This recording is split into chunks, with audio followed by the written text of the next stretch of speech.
Bismillahirrahmanirrahim. Alhamdulillahi rabbil alamin. Wassalatu wassalamu ala asyrafil anbiya wal mursalin sayyidina wa maulana Muhammadin wa ala alihi wa sahbihi ajma'in. Subhanaka la ilma lana illa ma 'allamtana innaka antal alimul hakim. Rabbi shrah li sadri wa yassir li amri wahlul 'uqdatam min lisani yafqahu qawli. Amma ba'd. Hadirin wal hadirat segenap jamaah majlis Nurul Fata yang saya cintai, yang dirahmati oleh Allah Subhanahu wa taala. Alhamdulillah, puji syukur kita panjatkan kehadirat Allah Subhanahu wa taala. Kita semua masih diberikan Allah nikmat panjang umur dalam sehat wal afiat, masih diberikan taufik hidayah mau hadir ke majlis zikir, majlis salawat, majlis ilmu. Kita berharap mudah-mudahan apa yang kita kerjakan ini akan mendatangkan keridhaan dari Allah Subhanahu wa taala. Pulang dari sini hajat kita dikabul, dosa kita diampuni, pulang bawa ilmu yang manfaat dunia akhirat. Amin ya rabbal alamin. Hadirin hadirat rahimakumullah. Kajian kita malam ini masih dalam kajian fikih dalam kitab Safinatun Najah, yang mana terakhir kita membahas tentang perkara-perkara yang membatalkan sholat. Yang terakhir kita bahas adalah uzur makmum boleh telat dari imam lebih dari 2 rukun tapi enggak batal, ya. Padahal kan kita telat dari imam 2 rukun batal, tapi kalau ada uzur maka enggak batal, ditunggu sampai 3 rukun yang panjang. Ingat ya minggu kemarin tuh, ya. Kalau lupa buka aja YouTube-nya tuh atau Facebook-nya. Nah, ada berapa uzurnya? Kemarin dikatakan ada 11. Kalau 11 ini terjadi atau salah satunya terjadi pada kita, maka kita boleh telat dari imam, ya, asalkan jangan melewati 3 rukun yang panjang. Mana 3 rukun yang panjang? Ruku dan 2 sujud. Artinya Anda harus menyempurnakan Fatihah dan harus sudah ruku sebelum imam bangun dari sujud kedua. Kalau imam sudah bangun dari sujud kedua, ente belum Fatihah juga, pilihan 2. Imam diam di situ, ya, ikut diri sama imam di rakaat baru ini, tapi rakaat yang tadi ente nggak dianggap tuh. Nanti imam salam, ente nambah 1 rakaat. Atau ente niat mufaraqah, memisahkan diri dari imam. Kalau ente nggak milih dua-duanya, mufaraqah kagak. Imam diri ente baru sujud, baru ruku, maka sholat ente batal. Paham? Ya. Nah, sekarang yang ke-12. Perkara yang membatalkan salat. Dikatakan di sini qala musannif rahimahullahu taala wa nafa'ana bihi wa bi'ulumihi fid dharain amin radhiyallahu ankum wa qala radhiyallahu anhu wa niyatu qat'is shalah. Termasuk perkara yang membatalkan salat adalah niat memutus salat. Niat keluar dari salat. Lagi salat nih, ini niat begini. Batal aja dah. Ya. Baru niat doang tuh belum ngapa-ngapain, batal tuh salat. Ya. Paham kira-kira nih? Jadi nggak boleh dalam sholat itu ente niat memutus sholat. Kalau sholatnya sholat fardu, maka hukumnya haram. Memutus sholat dalam sholat fardu hukumnya haram. Bahkan kata para ulama minal kabair, termasuk dosa besar. Ente lagi sholat batalin sembarangan, ini lagi komunikasi sama Allah, gak sopan, gitu ya. Ente sama orang tua ente nelpon, sama orang tua nelpon nih. Tengah-tengah nelpon, tiba-tiba ente punya hajat, main matiin aja, cetet. Kira-kira orang tua marah nggak? Marah. Lagi nelpon, gak sopan banget, Fit. Ngomong ke, Pak, bentar ya, matiin dulu ya. Enggak, main matiin aja. Ya, paham kira-kira? Ya. Orang yang sedang berhubungan, ya, 2 sejoli, ya. Udah PDKT dah, jalan tiap minggu. Tiba-tiba hilang begitu aja, nggak pernah datang, wala telepon, wala WA, ya, nggak tahu-tahu hilang kabarnya. Sopan nggak begitu? Ya, kemana Bang Randu? Setahun hilang, tahu-tahu udah bawa gandengan sama anak, masih bayi, kurang ajar ditinggal kawin. Wah, marah tuh orang. Ya, pengen putus hubungan aja. Itu Allah juga sama, nggak sopan itu sama Allah. Lagi sholat, komunikasi gara-gara urusan dunia, itu batalin, haram tuh kalau sholat fardu. Kalau sholat sunnah makruh, sebaiknya jangan. Ya. Cuma walaupun misalnya gini, Ustaz, saya dipanggil orang tua saya, walaupun orang tua yang manggil, kalau sholat fardu nggak boleh dibatalin, kecuali yang manggil Nabi, lain dah, wajib datang. Ya. Kalau sholat sunnah, saya lagi kalau sholat fardu nggak boleh. Kalau sholat sunnah, Ustaz, saya lagi sholat sunnah dipanggil orang tua saya, dipanggil guru saya, panggil orang tua dah. Gimana? Apakah boleh saya batal? Apakah kan tadi saya katakan hukum makruh membatalkan sholat sunnah tanpa udzur. Kalau dipanggil orang tua makruh nggak Ustaz? Lihat, kalau ente nggak nyaut, ente nggak datang, marah nggak dia? Kalau dia nggak marah, ya ente terangin, ngapa lu baru datang? Sholat sunnah tadi Pak. Oh ya udah, nggak marah Ustaz. Orang tua saya mah orang santai aja, ya itu batalin nggak? Jangan batalin, lanjutin sholat. Cuma kalau orang tua marah, kalau kita dipanggil nggak datang, maka boleh kita membatalkan sholat sunnah. Tapi fardu nggak boleh. Paham kira-kira? Paham ya? Jadi nggak boleh niat memutus sholat. Ya. Baik. Kemudian termasuk yang membatalkan sholat juga wa ta'liqi qat'iha bi syai'in, dan menggantungkan memutus sholat dengan sesuatu. Ya. Ente menggantungkan memutus sholat dengan sesuatu. Contohnya gimana? Lagi sholat, ente bilang begini di hati ngomong begini. Nih kalau orderan masuk gue batalin nih sholat. Nah, kalau orderan masuk gue batalin nih sholat. Itu nggak perlu nunggu orderan masuk, langsung batal. Berarti ente menggantungkan ingin membatalkan sholat dengan sesuatu yang akan terjadi, walaupun nggak terjadi. Paham kira-kira? Ya, itu nggak boleh tuh gitu. Ya. Kalau ya kayak nadar, mirip-mirip gitu. Ya, nadar kan kalau saya dapat ini saya bakal begini gitu ya. Ini sama ya kayak nadar, seakan-akan begitu, menggantungkan memutus sholat ya dengan sesuatu nggak boleh. Sama dalam bab tolak juga, bab cerai, nanti kalau kita ngaji kitab tinggi itu ya ada hukum munakahat di antara tolak ya. Cerai itu bisa digantungkan. Makanya kalau yang udah nikah, jadi ditanya tuh Pak Imam tanya ya, makna mana makna nggak datang. Itu habis akad itu ditanya mau baca sigot ta'liq tolak nggak? Gitu, sigot ta'liq tolak. Itu ta'liq menggantungkan.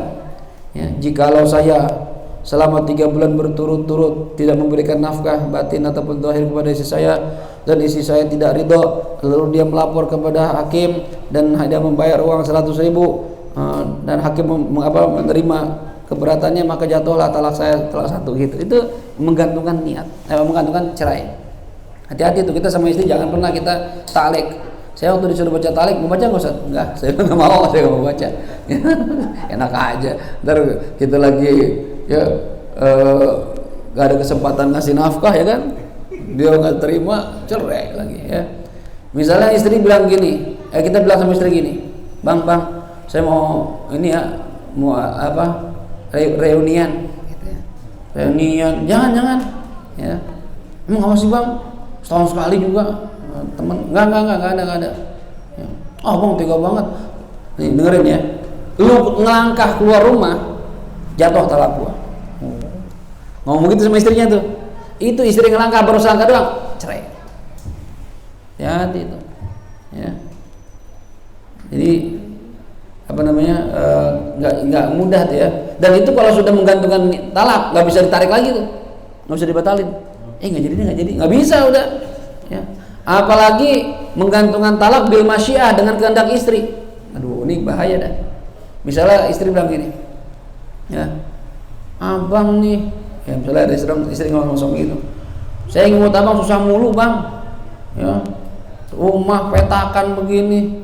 Kalau saya sama mantan saya udah tinggal perumahan, saya mobil udah punya, ini kemana-mana naik gojek mulu, muka saya sampai hitam ya. Saya kagak tahan sama abang gitu kan. Terus maunya gimana lo ya, dasar bini gak tuh terima kasih, gua udah hitam begini gojek cari duit buat lu masih kurang, marah katanya ya. Maunya gimana katanya, kata lakinya, abang maunya gimana, kata istri nantang lagi, terserah lu mau cerai mau enggak terserah lu. Waduh, ini ngomong terserah lu berarti udah menyerahkan sama dia. Belum. Kalau istri bilang ya udah saya pilih cerai, jatuh talak. Itu kan udah kata-kata terserah lu. Iya terserah, berarti terserah bininya. Kalau bini bilang ya udah kalau terserah saya nggak mau cerai, tapi abang cari duit yang banyak, kan nggak jatuh cerai. Ya kan terserah dia. Ya, jadi kalau dibilang, ya udah, sudah capek begini udah, susah mulu, ya. Kita pisah aja bang, udah jatuh cerai tuh. Nggak bisa tuh. Ya, walaupun nanti ada hak rujuk ada rujuk, ya. Tapi ada batasnya 2 kali, ya. Yang ketiga udah nggak bisa rujuk lagi.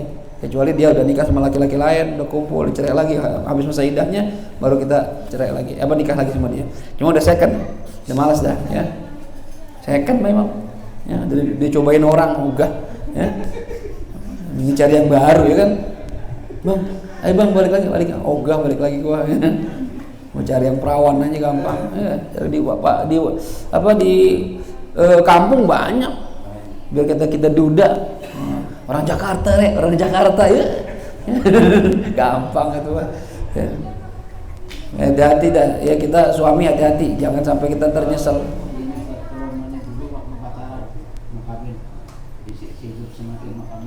Ternyata udah itu kawin laki-laki gitu. Nah. Waktu pacaran bilangnya, "Dek, abang saya hidup semati sama kamu dah." Udah di akhir nikah, tahu-tahu ya udah istri yang meninggal dunia, dia kawin lagi. Gimana tuh Ustaz? Ya kan saya hidup semati. Kalau dia udah mati, kita masih hidup gitu. Ya nikah lagi. Ya itu sih nggak apa-apa memang. Ya.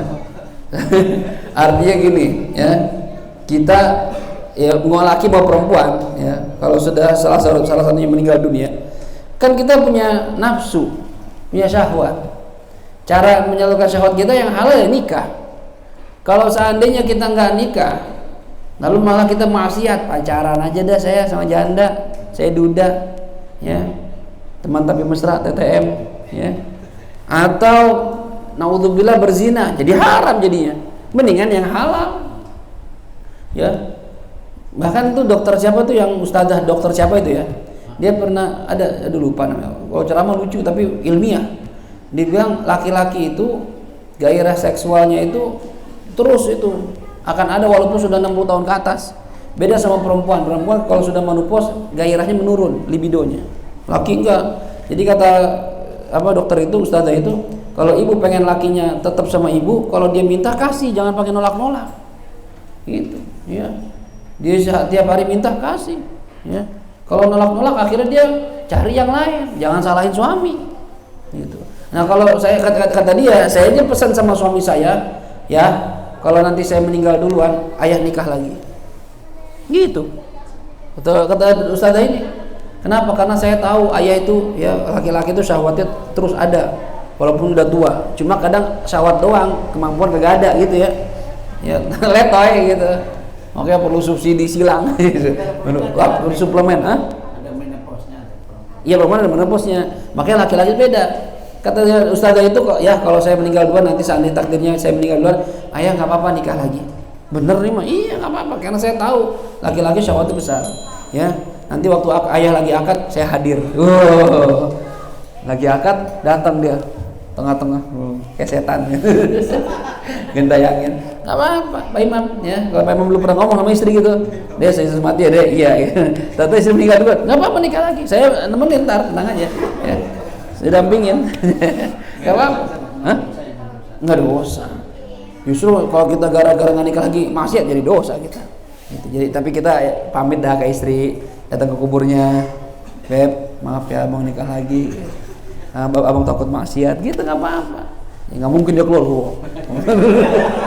Nggak mungkin lah. Ya. Paling dia diem aja ya. Udah kita kirimin Fatihah, tenang dia adem.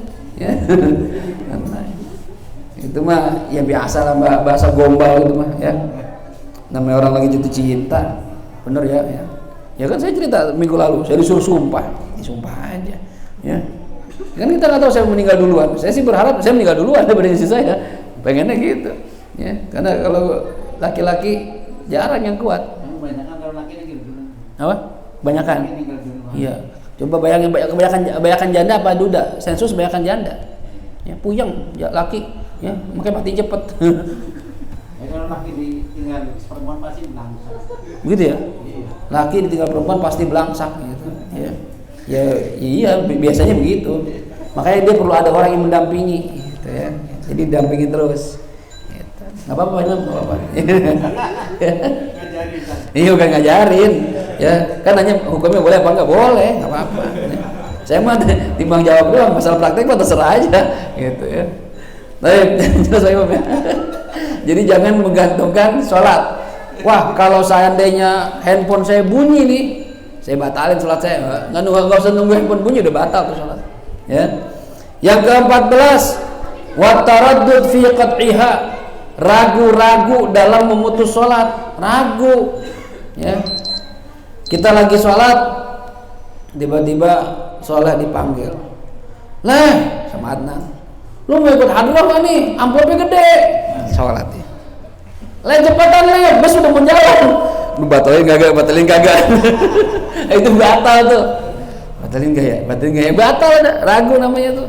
Saya Kalau kasih kode, Hah? kasih kode. Nggak apa-apa, kasih isyarat nggak apa-apa. Ya. Tapi jangan sampai melakukan gerakan yang membatalkan sholat 3 kali berturut-turut. Misalnya kodenya, Leh, ikut nggak? Nah, gitu. Nah, berarti oke, tunggu. Leh nggak mau ikut? Nah, nggak, berarti nggak ikut gitu ya. Boleh gitu. Ya. Ya. Oke begini, nggak. Kata Nan, amplopnya 300 Le, berame-rame. Gitu ya. Les juta Le. Oke. Tunggu bentar lagi sholat. Boleh kasih isyarat, boleh ya. Asalkan tidak niat main-main ya. Kemarin kan udah dibahas tuh. Satu gerakan mau niat main-main batal. Ya. Itu bahasa pramuka. Dia bahasa pramuka. Morse tadi Morse. Ya. Baik. Kemudian ini yang ada di kitab Safina. Ini di kitab Kasyifah ada tambahan. Di antara yang membatalkan sholat juga fi'lu ruknin min arkaniha ma'asyaki fin niyah, mengerjakan satu rukun dari rukun sholat dalam kondisi ragu dalam niat, ragu terhadap niat. Ente sholat nih, Allahu Akbar, baca Fatihah nih, Bismillahirrahmanirrahim, Alhamdulillahi Rabbil Alamin. Di hati gini, tadi udah niat belum ya? Jangan-jangan belum niat, batal tuh ente. Ngerjain rukun ragu dalam niat, batal. Karena niat paling pokok lah. Ente bisa mulai sholat kalau udah niatnya aja ragu. Dan niat belum ya? Ya. Tadi niatnya benar apa enggak ya? Nah, ragu, batal. Ya. Baik. Kemudian yang termasuk membatalkan sholat juga sarfun niyah, merubah niat. Nah, ini nggak boleh dalam sholat merubah niat. Yang pertama, sarfu niyati fardin ila fardin akhar, merubah niat sholat fardu ke fardu yang lain. Misalnya ente sholat zuhur, ya, ente sholat zuhur sendirian nih, ya, atau misalnya ente sholat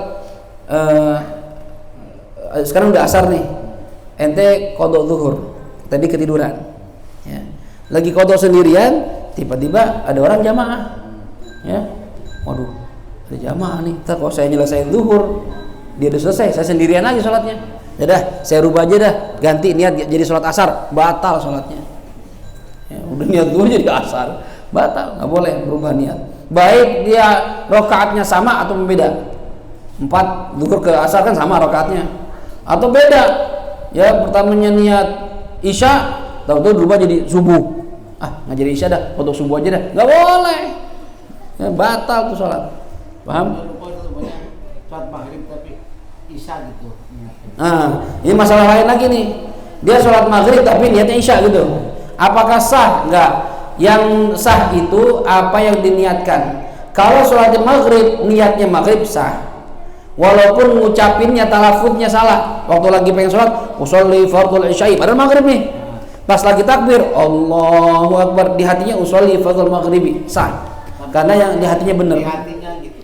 Tapi kalau seandainya tadi sholatnya maghrib, niatnya isya.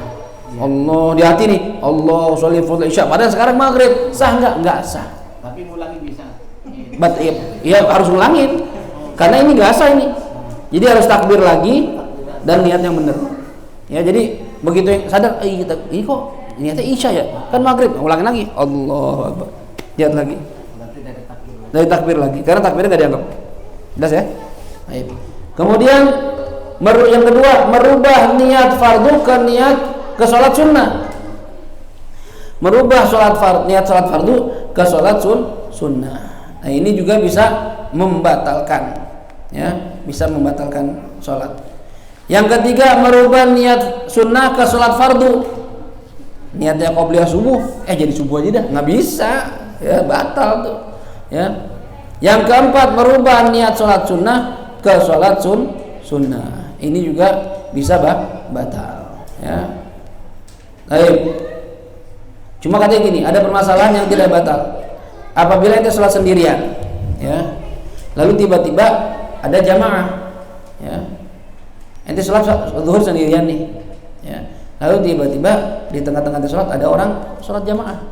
Waduh, saya sendirian nih, ya. Gimana caranya? Ente rubah sholat niat fardu ente menjadi naflu mutlak. Ya Allah, saya rubah, ya misalnya, ya Allah, saya ganti sholat fardu saya menjadi sholat sunnah. Supaya apa? Supaya saya 2 rakaat selesai lalu ikut jamaah. Itu kata para ulama diperbolehkan, ya. Tapi merubahnya ke naflu mutlak untuk mendapatkan jamaah. Kalau enggak boleh. Ini Ustaz, ini datang nih sholat sunnah. Ya. Terus orang ikutin saya sholat fardu gitu. Jamaah sama Pak Imam. Iya. Terus ntar saya udah habis karena sunat, saya ngikutin situ. Iya, boleh. Pak Imam sholat sunnah, qobliyah. Soleh datang, pikir soleh Pak Imam sholat zuhur. Ya udah Pak Imam diam aja diikutin. Begitu salam, soleh kan nambah 2 rakaat. Ya, Pak Imam ngikutin lagi sama soleh jadi makmum. Setelah zuhur, boleh nggak? Boleh, nggak masalah. Sah nggak usah dua-duanya? Sah dua-duanya.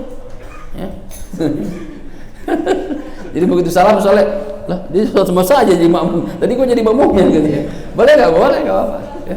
Akhirnya karena soleh nggak enak, makmum lagi dia. Nggak kelar. Sebenarnya kan sholat dia kan. Iya, itu boleh, banyak terjadi itu. Nggak apa-apa, boleh-boleh aja, nggak masalah. Ya. Baik. Kemudian yang membatalkan sholat juga riddah, murtad. Ya, naudzubillah. Murtad, keluar dari agama Islam, lagi tengah-tengah sholat murtad, batal sholatnya. Murtad itu katanya bisa dengan ucapan, misalnya bilang gimana, Allahu thalithu thalatha, Allah itu 3 dalam 1 atau trinitas. Kayak orang Kristen tuh, itu kita ngomong begitu tuh, Allah tuh Tuhan itu 3 jadi 1, ente murtad ente, batal sholatnya, ya. Atau misalnya dengan gerakan, ente lagi sholat, tiba-tiba, ya, di depan ente ditaruh patung, ente sujud ke itu patung, bukan sujud kepada Allah, sujud ke itu patung, batal sholatnya, karena ente murtad. Sujud kepada selain Allah hukumnya murtad, ya. Atau dengan niat, gimana niatnya? Ada orang dalam hati gini, gua habis sholat, ya gua sekarang murtad aja dah, pindah agama, nggak ngomong apa-apa nih, ya, maka satu juga dia murtad dan sholatnya batal. Naudzubillah. Dan murtad ini hadirin dosa besar. Bahkan dia selevel sama kafir harbi. Orang kafir yang memerangi orang Islam, ya, lalu terbunuh. Ini orang model begini, orang kafir begini, ya, enggak wajib kita kuburin kecuali menjadi madharat. Kalau nggak dikuburin jadi penyakit, ya, busuk jadi penyakit, itu kuburin.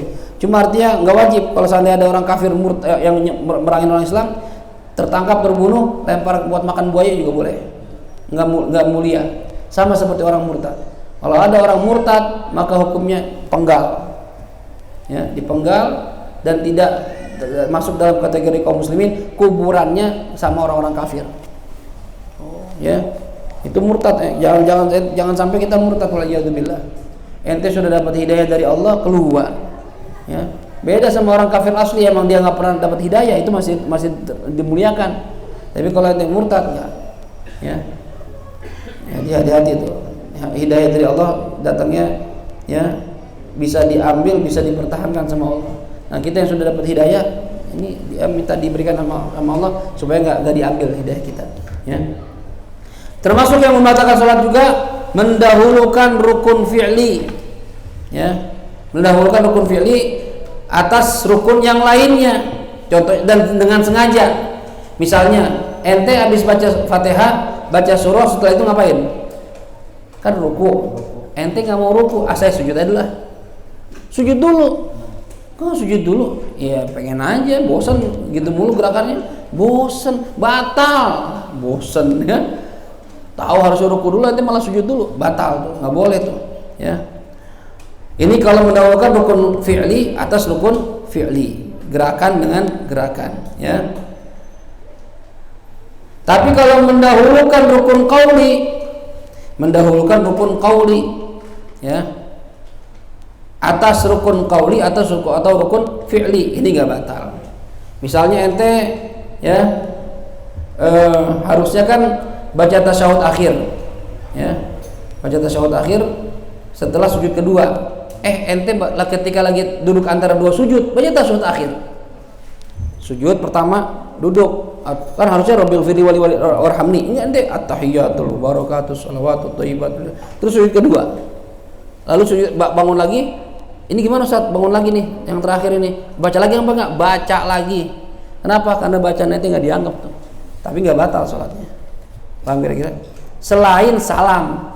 Kalau ente baca salam sengaja batal. Baru sami Allahu liman hamidah, assalamualaikum warahmatullahi wabarakatuh, batal salatnya. Lah kata Ustaz rukun qauli didahulukan nggak batal selain salam dul, ya. Ya. Misalnya ente rakaat pertama udah nih sujud, kan harusnya berdiri. Ente nggak berdiri, ente sujud baca Fatihah. Bismillahirrahmanirrahim. Alhamdulillahirabbil alamin arrahmanirrahim. Kemudian waladhdallin amin. Allahu akbar. Terus mau ruku langsung. Nggak boleh. Ustaz, saya kan udah baca Fatihah, Ustaz. Kapan? Sujud, nggak dianggap. Nggak batal sih, tapi nggak dianggap, ya. Maka ente bangun lagi. Kan kalau nggak dianggap nggak enak, ya. Sebagai kekasih yang tak dianggap, aku hanya bisa mencoba bertahan. Iya, Pingkan Mambo ya? Saya nggak tahu namanya itu. Aduh, Pingkan Mambo ya bener. Kekasih nggak dianggap tuh nggak enak. Nggak enak nggak dianggap ya Allah. Sedih hati itu. Ini ya sebelah tangan ya. Iya, bertepuk sebelah tangan. Ya Allah, nggak enak banget. Tahu juga RT kita Pingkan Mambo. Aduh, ya. Ngefans juga. Iya, kasih nggak dianggap itu sama, Fatihahnya nggak dianggap itu nggak ada. Sudah baca nggak dianggap Mas, baca lagi, karena bukan tempatnya, paham? Tapi ingat ya, selain salam, kalau salam yang terdahulukan batal, kalau sengaja ya, kecuali lupa, kalau lupa nggak batal. Ya.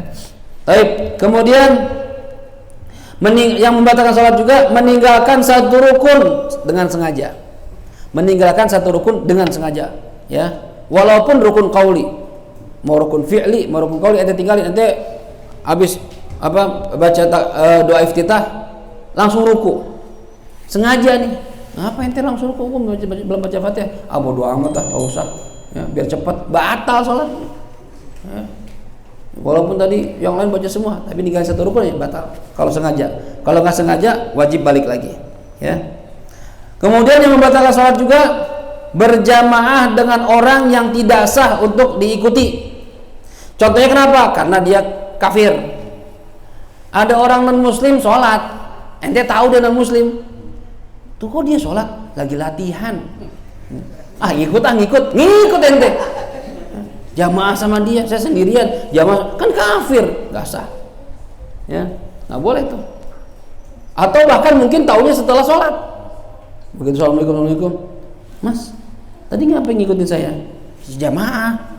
Emang ente kenapa? Kok nanya? Saya lagi latihan sholat, masih orang kak belum masuk Islam. Oh belum Islam ente? Ya gimana sholat kita? Batal, ulangin sholat. Ya. Atau nggak sah diikuti karena dia punya hadas. Oh, ya punya hadas. Begitu selesai sholat, tahu-tahu ya dilihat dia bilang, waduh Mas, maaf ini ya, saya tadi belum mandi junub. Dia bilang lagi, maaf ya saya belum mandi junub sholat, saya lupa. Nanti kita gimana? Ulangin sholatnya, karena dia punya hadas. Oke, hati-hati jadi imam. Sholat terus ada yang lihat. Kamu sholatnya kurang 2 rakaat. Ya. Udah pergi. Terus kita gimana? Nah, kalau ada orang sholat, terus begitu selesai sholat, udah jalan, ada orang ngingetin, Mas, sholatnya kurang 2 rakaat. Ya, ini kata para ulama, kalau jaraknya dari mulai selesai sholat sampai dia bergerak itu belum lama, ya misalnya baru astagfirullah baru mau jalan, Mas kurang 2 Mas, lalu dia balik lagi nambahin 2 rakaat boleh, nggak masalah, nanti tinggal diganti dengan sujud sahwi. Cuma kalau sudah melakukan hal yang membatalkan sholat, misalnya udah selesai, ya, dia makan dulu. Dia bawa kopi, misalnya gini nih, ya, bawa kopi dia. Habis assalamualaikum minum kopi dia. Udah gitu kata Pak Imam, sat, orang 2 rakaat. Iya. Allahu Akbar, batal nggak bisa, udah minum kopi, ya. Atau misalnya udah hadas, dia lupa 2 rakaat, ya, udah gitu, assalamualaikum warahmatullah. Apa ya? Sat, kurang 2 rakaat. Kurang. Naik lagi. Nggak boleh, udah batal. Paham kira-kira? Cuma kalau hanya gerakan, kata orang walaupun gerakan itu keluar dari akibat masih dimaafkan. Cuma kalau selain itu enggak. Jelas kira-kira? Ya. Baik. Kemudian lagi nih. Memanjangkan rukun yang pendek dengan sengaja. Kan kemarin kita tahu rukun pendek itu i'tidal sama duduk antara 2 sujud. Ini pendapat yang kuat, ya. Kalau ente lama ketika i'tidal, lama ketika duduk antara 2 sujud, sengaja batal sholatnya. Ya. Ini kalau ikut pendapat yang mu'tamad. Cuma kalau kita ikut pendapat yang kedua, enggak, i'tidal sama duduk antara 2 sujud termasuk rukun panjang. Itu enggak masalah. Ente mau lama doanya di i'tidal, lama doanya di duduk antara 2 sujud, enggak masalah. Ikut pendapat yang kedua. Pembatalnya karena ikut imam atau enggak. Kalau sendiri enggak apa-apa. Hatta sendiri enggak boleh. Iya, karena i'tidal dan duduk antara sujud termasuk rukun pendek. Menurut pendapat yang kuat. Nah, kalau kita ikut pendapat yang kuat, maka enggak boleh i'tidal terlalu lama, duduk antara sujud terlalu lama, enggak boleh. Jelas memang? Mau sendirian, mau jadi imam, mau jadi makmum enggak boleh. Kecuali i'tidal rakaat kedua di sholat subuh. Dan i'tidal di witir pertengahan kedua bulan Ramadan. Itu boleh. Karena dia tempatnya doa, enggak masalah. Subuh ente mau diriannya i'tidal kan, waktu i'tidal tuh mau kunut dipanjangin juga pakai kunut nazilah, nggak masalah. Karena termasuk tempat yang dianjurkan berbanyak doa. Selain itu enggak. Jelas kira-kira nih? Jelas ya? Kemudian sebentar. Meninggalkan mengarah ke kiblat. Ya, ini sih sebenarnya termasuk syarat ya. Artinya gini, kalau ada orang meninggalkan syarat-syaratnya sholat seperti menghadap kiblat, ya, dalam sholat tahu-tahu dadanya miring, ya, walaupun nggak sengaja nih Pak Imam, kita misalnya lagi sholat jamaah, terus ada orang batal, kentut lah atau apa gitu ya, batal, dia mau wudu lagi, lalu kita kan lagi berdiri begini nih, ya, terus dia mau lewat sela-sela kita, gara-gara dia lewat kita geser goyang, batal sholat kita tuh, gitu, ya, walaupun bukan gara-gara kita nih, nggak sengaja, gara-gara orang lewat tetap batal sholatnya. Paham kira-kira? Nah ini diantara, atau misalnya syarat-syarat sholat yang lain, lagi sholat tengah-tengah sholat tahu-tahu kentut, ya batal, ya, lagi sholat tiba-tiba kebuka aurat, batal, ya, pokoknya syarat-syarat sholat itu harus terpenuhi. Jelas kira-kira? Nah kemudian faslun alladzi yalzamu fihi niyatul imamah arba'un. Nanti pembahasan ini beda lagi. Pembahasan ini kan gini, niat menjadi imam itu nggak wajib. Saya sholat sendirian, tiba-tiba Pak Imam jamaah sama saya, apakah saya wajib merubah niat jadi imam? Enggak wajib. Orang saya mau sholat sendirian kok. Nah sah nggak sholatnya? Saya sholatnya sah, Pak Imam sholatnya sah. Saya sholatnya sah dengan sendirian, Pak Imam sah dengan berjamaah. Jadi dapat pahalanya Pak Imam doang. Jadi imam itu sebenarnya nggak wajib niat imaman, nggak wajib. Siapa tahu dia nggak mau jadi imam, tanggung jawab kan berat jadi imam. Ya. Cuma ada jenis sholat yang wajib imamnya niat imaman. Ada berapa macam? 4. Nah, insya Allah itu kita bahas di kajian kita berikutnya. Karena kalau kita bahas sekarang terputus ya tengah-tengah. Ada pertanyaan nggak? Sesuai tema atau luar tema silakan. Ya. Sholat tuh kadang orang pakai celana sembarangan itu. Iya betul. Pantatnya kelihatan pas depan kita gitu. Ya. Gimana itu? Batal atau gimana? Ya. Kalau ada orang sholat lalu pakai celana sembarangan kata Pak Imam. Ya, begitu lagi ruku pantatnya kelihatan. Itu gimana hukum sholatnya? Batal. Kalau tidak segera ditutup, ya. Kenapa batal? Karena bagian pantat ini termasuk aurat. Aurat itu kan dari mulai pusar ke dengkul. Ini bukan bagian depan doang. Pusar ke dengkulnya sampai belakang-belakang. Jadi kita tarik garis lurus begini nih. Nah, ke bawah ke dengkul itu aurat. Berarti kalau kelihatan celengannya lipatan pantat, ya, itu berarti auratnya kebuka. Nah kalau kebuka aurat berarti sholatnya batal. Gimana kita Ustaz kalau di belakang dia? Kalau kita lagi sholat ya udah nggak usah diliatin. Enak juga ngeliatnya. Ya. Cewek kita. Iya, emang iya. Saya juga pernah gitu. Enak saya ngeliatnya. Ya. Itu kalau kita sholat nggak usah ngeliat ya. Udah. Tapi kalau kita nggak sholat masukin kecoa situ. Biar dia gelagapan tuh. Itu batal lah Imam, batal itu. Makanya hati-hati ya anak-anak muda jamaah Nurul Fatah khususnya yang kalau sholat kadang pakai celana gitu tuh ya, pakai kaosnya pendek yang ngatung gitu. Nah itu hati-hati tuh. Kalau perlu kaosnya dimasukin dulu ke celana. Ya kayak waktu kita sekolah gitu. Kalau kita kan pakai kaos kan dikeluarin, gaul gitu ya. Kalau gaul kan dikeluarin. Jadi sekolah kan nggak boleh, masukin dulu. Ya. Kalau bahkan dulu SD itu dimasukin nggak boleh dikeluarin dikit. Kalau SMP sanawiyah kan dikeluarin dikit. Ya kalau sanawiyah tuh. Kalau SD masukin lurus tuh. Wah, udah kayak ya. Kalau sini Abdul Majid yang kalau gitu Pak. Ada ya? Gitu. Kalau Karabi cubit tuh dia. Ya emang kadang gitu. Kalau guru zaman dulu mah ya keras tapi berhasil didikannya. Ya, dan anak-anaknya juga nggak protes, orang tuanya juga nggak protes. Kalau sekarang galak dikit, wah, yang ada dilaporin orang gurunya sama orang tuanya melanggar HAM. Ya, kasihan guru-guru sekarang. Dulu mah kita ngaji nggak bisa disabetin, pakai rotan. Aduh, ulang, sabet-sabetin, ngeri ya. Kalau sekarang sabet dikit, wah, dilaporin sama polisi. Ya, sekarang ngeri sekarang. Makanya anak Nurul Fatah nggak pernah saya sabet, takut dilaporin. Ya, besok-besok saya borotan kalau pada nggak apa saya sabet aja, saya borotan gitu. Ya. Dulu orang tua saya kalau nakut-nakutin itu bukan pakai rotan, pakai gesper.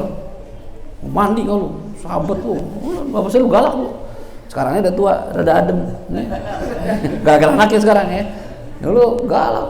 Kamu saya bilang sama Arbi, kamu untung Bi nggak pernah dipukul. Babi dulu bapak galak. Iya. Sabet kalau nakal. Pakai gesper. Mau kamu? Nggak mau. Takut ya. Ya anak sekarang tuh takutnya sama orang tua beda. Kita dulu mah. Kalau subuh itu siram aja gitu. Iya. Nggak ngomong-ngomong, kalau udah bangun, udah tuh kasurnya dijemur gitu. Iya, bener juga sih, boleh juga. Cuma rada ribet kalau musim hujan. Ya kan? Udah gak siram ya kan?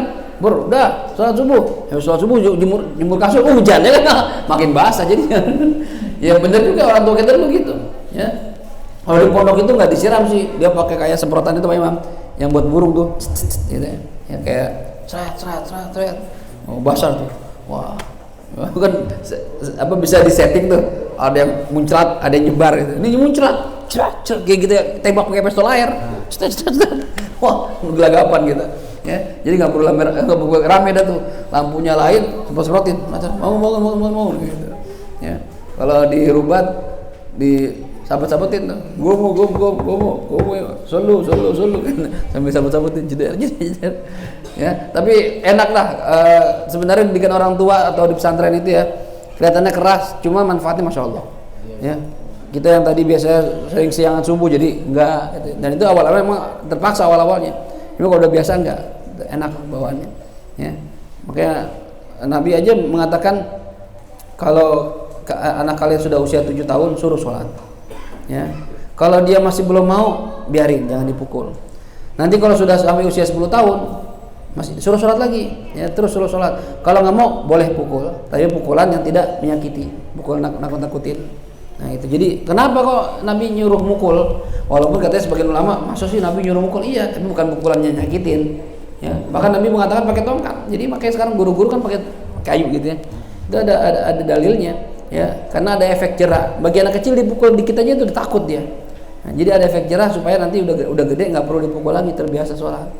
Kalau nggak dibiasain berat, apapun itu. Kita makanya puasa kan dari kecil diajarin, dari TK kita suruh puasa. Sampai jam 12 nih, gitu. Ntar lanjut lagi, gitu. Ya, bahkan diiming-iming hadiah. Tuh kalau selesai kasih hadiah, kasih duit, gitu. Jadi semangat.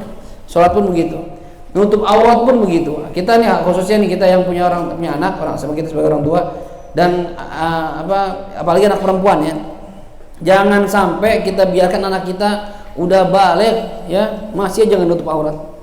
Ingat nih, hati-hati nih, orang tua dosa nih kalau membiarkan anaknya membuka aurat karena keteledoran orang tuanya nggak pernah didik.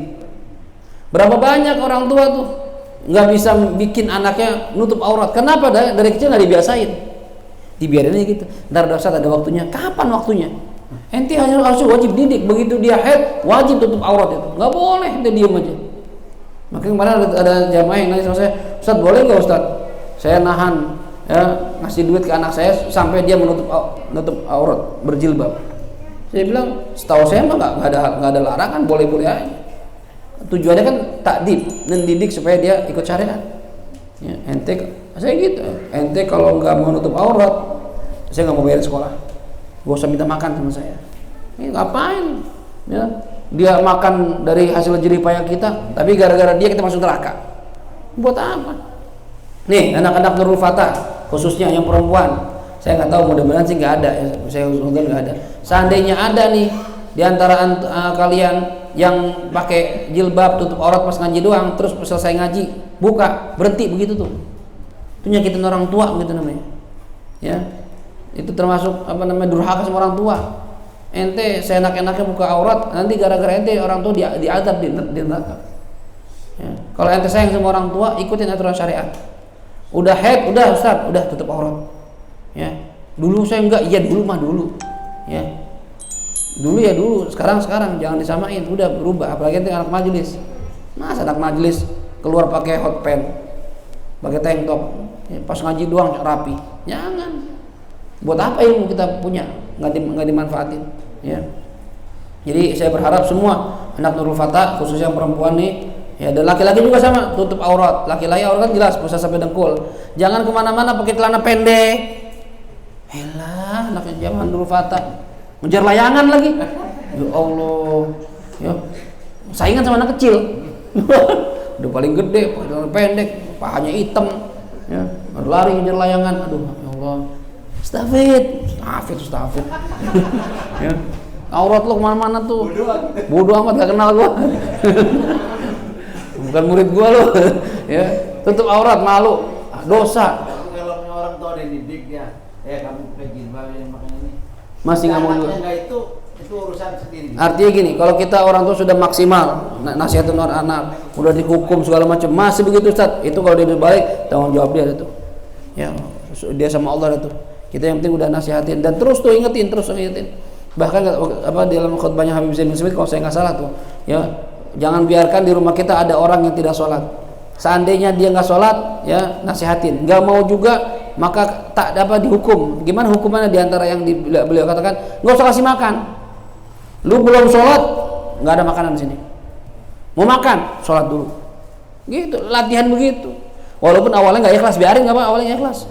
Tapi lama-lama juga terbiasa, ya udah sholatnya sendiri, nggak apa-apa, harus ada efek jerak, ya. Pak, pulsa habis kuota nih, sholat dulu, gituin anak.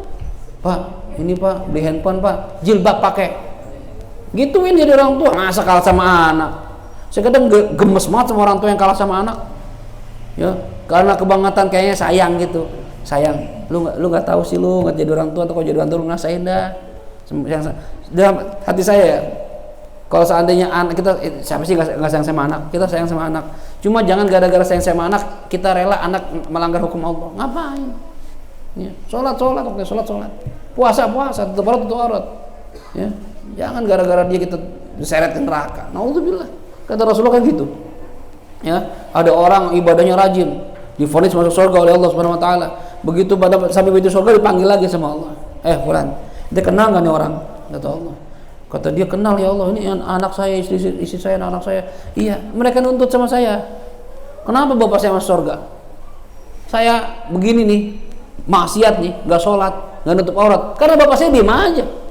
Dia mau ngaji aja sendiri, ibadah sendiri. Kita ngapain nggak dipeduliin? Ini orang tua model gini biar kata ahli ibadah, masuk neraka bareng-bareng sama anak istrinya. Alhamdulillah, ngeri kita. Tanggung jawab itu ente. Nanti yang belum pada nikah nih, pikir-pikir, siap nggak memikul tanggung jawab itu? Didik istri kita, ibadahnya bagaimana, auratnya bagaimana. Punya anak, didik anak. Berat jadi suami itu. Ya, kalau mau takut nggak usah nikah. takut ya. Kalau nekat ya udah nikah, nekat. Kalau mantu gimana?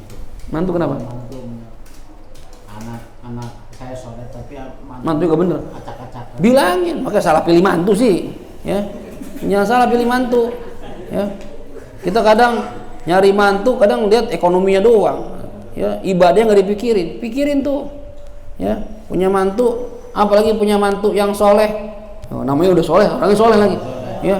Sayangin teman-teman begitu, jangan disia-siain Pak Imam, nyesel itu di akhirat, gitu, ya. Jangan sampai disia-siain. Allah, katakan hadis lagi nih, mantu itu anak kan gitu kan, mantu itu anak. Kenapa? Karena begitu kita nikah sama anak perempuannya atau sama anak lakinya, ya itu jadi orang tua kita selama-lamanya itu. Dia juga kita jadi anaknya dia selama-lamanya. Artinya kalau seandainya cerai sama istri kita atau sama suaminya tuh, ketemu sama mantan mertua, masih boleh salaman. Orang-orang tuanya selama-lamanya, mahram dia selama-lamanya, ya. Jadi usahain tuh pilih mantu yang bener, ya. Nggak harus namanya soleh, tapi kalau udah soleh bener apalagi. Lu soleh ya? Iya. Katanya orang soleh. Iya, saya orang soleh. Ya, insya Allah. Karena nama soleh itu ke bawah. Iya, karena pengaruh. Ya, doa nama itu kan doa. Ya, jadi makanya pilih nama yang bagus. Kalau namanya soleh, insya Allah jadi orang soleh. Yang saya pikir randu itu apa artinya randu? Randu itu kan bukannya yang di kartu itu ya, yang gambar daun tuh randu ya, bukan? Hah?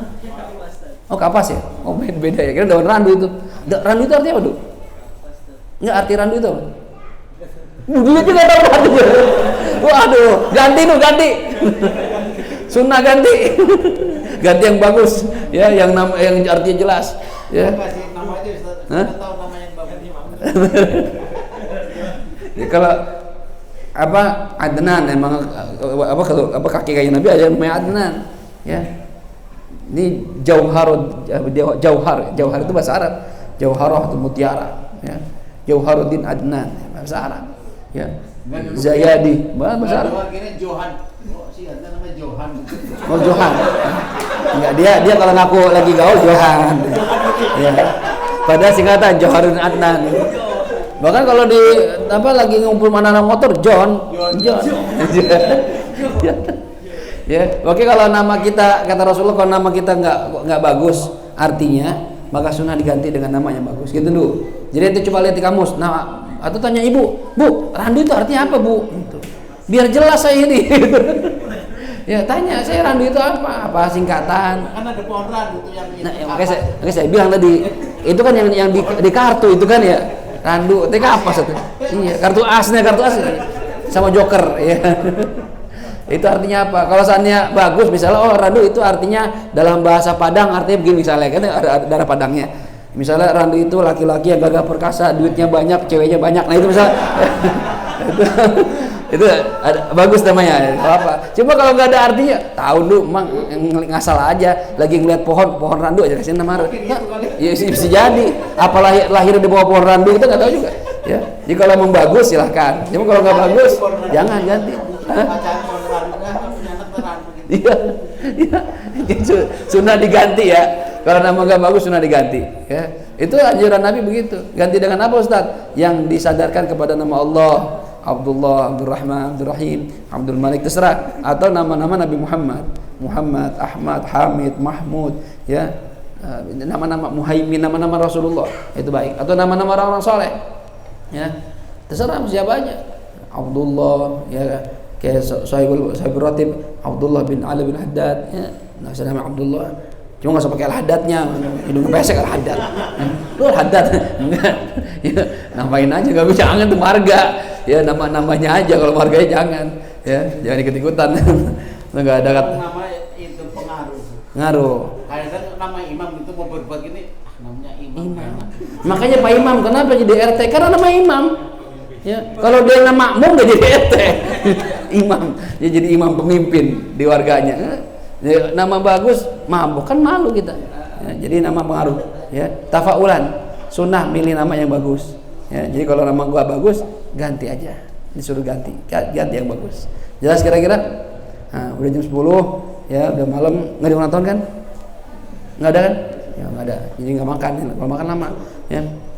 Dan juga saya ini kan udah antar provinsi, jadi ya kalau harus keluar kota nih pulangnya rada jauh. Banten, iya Banten. Ya udah bukan Jakarta lagi. Ya kita. Hah? Bacok ngomong. Iya, itu Banten asli, Banten palsu, KW ini. Kalau bener KW mah mampan juga. Ya, kita baca suratul Fatihah. Teman-teman Allah Subhanahu wa taala, mudah-mudahan apa yang kita pelajari Allah jadikan sebagai ilmu manfaat, dan mudah-mudahan makin berhati-hati dalam menjaga sholat sehingga sholat kita tidak batal. Kalau batal artinya kita belum sholat, kalau belum sholat berarti nggak ada catatannya di hadapan Allah Subhanahu wa taala. Dan berharap mudah-mudahan senantiasa istiqomah ya dalam menghadiri majelis ilmu sampai akhir hayat, dimatikan sebagai pencari ilmu. Ala hadhihi niyyah wa likulli niyyatin shalihah. Wa ila hadratin Nabi Muhammad sallallahu alaihi wasallam. Al-Fatihah.